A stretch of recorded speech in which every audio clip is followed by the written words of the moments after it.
Hi, this is Raquel with Paints and Glitter, and today I'm showing you a mini album I created with the Keepsake bookmaker dies from Tonic Studios. I selected 2 size dies to make this book, and I also have made my own spine using my Martha Stewart scoreboard.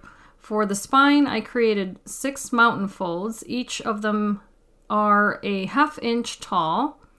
And this will allow me to attach the pages to the spine of my book.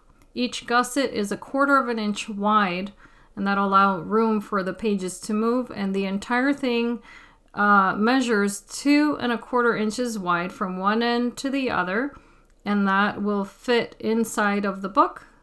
I've also used the dies to cut the cover, and what's unique is that it allows you to have one side of that cut line that doesn't cut, and as you can tell there is a groove there because it does mark where you can fold your page, and that allows me to have room for my spine.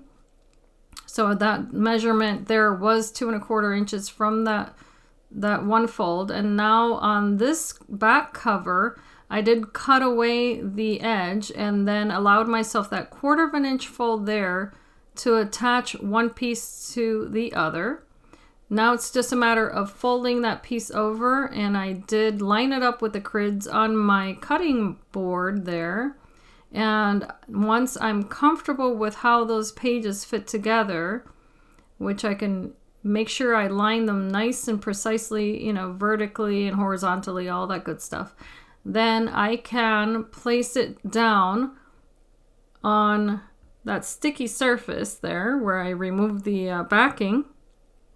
And now I can burnish it together, and this allows me to create a book cover, as you can tell there from that nice thin chipboard. And I was able to cut these out with the dies now.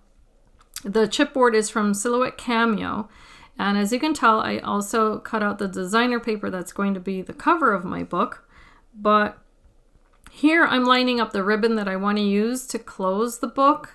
And that ribbon did come with the paper collection. So what I've done is that I'm adhering that designer paper to the cover of my book using art glitter glue, which dries nice and fast, and it's great for adhering different types of papers, so it adheres really nicely to chipboard. So I'm just burnishing that one end.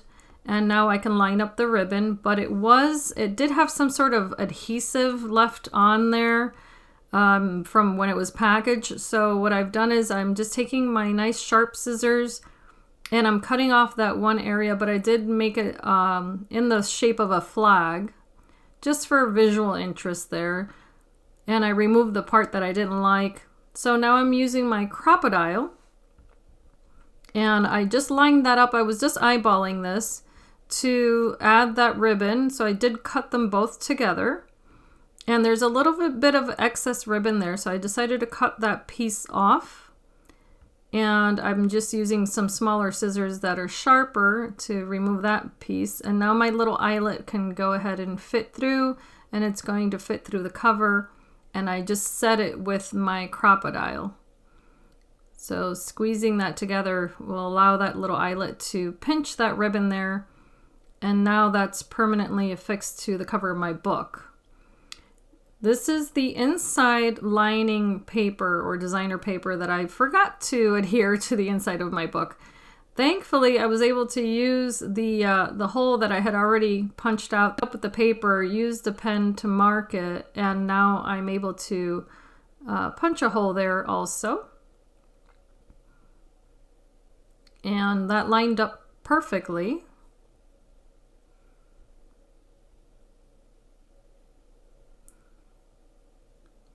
What I've decided now to do is to cover the back or the outside of this book before I proceed. So I just lined up my red polka dotted paper that you see here from the collection, and I did want to give it texture, so I ran it through a dry embossing folder that's in a basket weave pattern.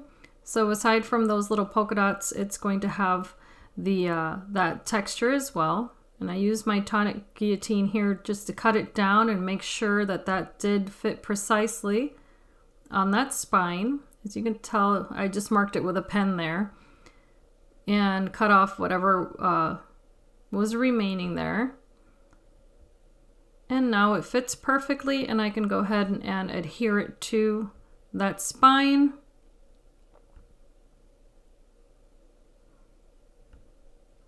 And I also allowed that paper to kind of guide me. So here I'm adhering what's left of the cover. And you're going to see that this paper overhangs slightly, again, because of the way that those dies cut. And I took advantage of that and just used that little piece. Instead of cutting it away, I folded it over to cover the edge of that chipboard. And had I planned ahead, I could have done that on the other side as well. I just didn't think to do that. But I didn't want to cut that piece away. So I'm using my bone folder there to fold it to get a nice clean edge. And then I did adhere that with the art glitter glue. And now I can proceed with adhering the papers that go on the inside of my book. And as you can tell there, I also cut that to have that 2 1/4 inch wide piece. And that makes it for a nice, easy application instead of cutting strips of paper. So I really like that about this die set, that I can plan the spine and all of that. I can plan it out and then cut the papers accordingly.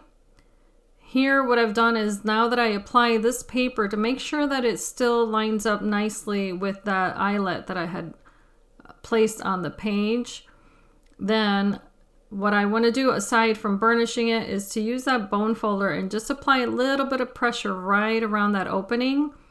And that allowed my paper to adhere nicely without having to worry about it ripping or anything like that. Here you see all of the adhesive that I placed on the spine, or what will be the spine where the pages attach. And what I like to do is I like to take this see-through ruler that I have, because it is quite convenient to have this. And this allows me to see the distance between the folds, or where my book cover will be folding. And because of the way that I wanted to design this album, I'm able to line that up and center it right on the spine. And then little by little, I can take away the lining of that adhesive and burnish it, as you can tell, with the edge of that bone folder, but I'm not using the tip. I'm just using the edge of that to make sure that that adheres nicely on my book. And I did leave a little more space on the top of the book than I did on the bottom. And you'll see in a little bit why I did that. And here what I'm doing is that I want to make sure that my pages will be able to turn left and right and lay flat. So I do take my time to burnish this part of it, because I don't want to have pages that are sticking straight up or won't fold nicely. And I don't want to have a book that will stay popped open or anything like that. So that's why I take my time to go ahead and fold that. It breaks down the fibers of the paper. And I also take the tip of my scissors there, and what I did was that I cut away just a tiny little bit of that that hinge there. So that way when I place my paper here, as you can tell, I now have a page that I can adhere on both sides there, and I don't have anything poking out that's showing from the hinges on the top or on the bottom.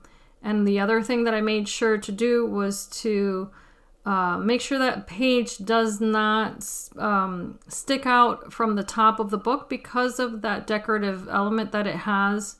So I'm paying attention to that edge on top there that I'm pointing at, to make sure that those pages are not passing, from that little border there. And now it's just a matter of placing adhesive on each one of those hinges so that those pages can create a pocket, and I can have my 6 pages there. So this is the cover. This is the final piece here. And as you can tell, what I did was that I added the Gorgeous Girl. I added the ABCs. On top of rosettes. I colored her in, and I did show that in my live tutorial. And I also showed my, when I adhered the 3 rosettes there, but then I completed it with those 3 papers that say ABC. And what I did was that I used a circle die that had a stitched edge. And I also wanted to make sure that because there were 3 elements there, that I followed that through with 3 of the polka dot pieces of paper there. And that kind of draws the eye vertically on that page. And I also added some antique red buttons, and I made sure to add 3 of those. And then 3 glass beads that are red. And those are small details, but it does draw the eye to those elements. And then the bow that you see there is made of twine. And what I did was that I coiled that around, and I used hot glue to adhere it in a very whimsical shape there. And I thought that came out precisely how I wanted it. I was really happy with the results of that there. And on the spine here, what I did was that I took a chalkboard piece that was supposed to be a decor piece, and I had a string, and that's what I was pointing out there, but I cut that off and I made it into a shaker. I used my Cricut Design Space to make the little apple that says Classroom Cutie. And then I added, of course, the decorations on the outside there, like the little red pearls. I covered it with the paper, and then I added shaker elements there that had little red apples. And the other sequins, the back of the book has the same alphabet paper that I used to make those elements on the rosettes. And now my pages are complete. They've all been adhered. And you can watch me do that on the live video if you're interested in knowing how I went through that process. But here I'm showing how I covered those eyelets. I didn't like the way they looked. And instead of, covering it with paper, I just took some stickers and covered that. And then each page had little elements of the ephemera from the collection. So to make that cohesive, I made sure that each one of those flaps had at least one of those pieces of ephemera that had the alphabet. And then I added little stamps like that I thought were funny and went along with that. I also, if you see here, there's another little flag that I attached with a brad, and then I also used another one of those stickers, and that is denim. I found those stickers that had I thought a really nice texture. And then each single page is double matted. And here you see again that I did stamp hashtag you are the best, where it says goody two shoes, and then remember this. Those are little stamps that I try to find to match whatever the sentiments already were on there. But each page has one of those inserts where you could do add a little picture or journaling. And then I did stamp the edges there with little words that said be amazing. I just repeated that over and over again. And then on the other side, I stamped the word smile over and over again, because I thought that was cohesive with the style of this book, which it has letters, it has words. So that reminded me of the books that I liked reading as a child, where there were always like little hidden words, and I thought to incorporate that into this book.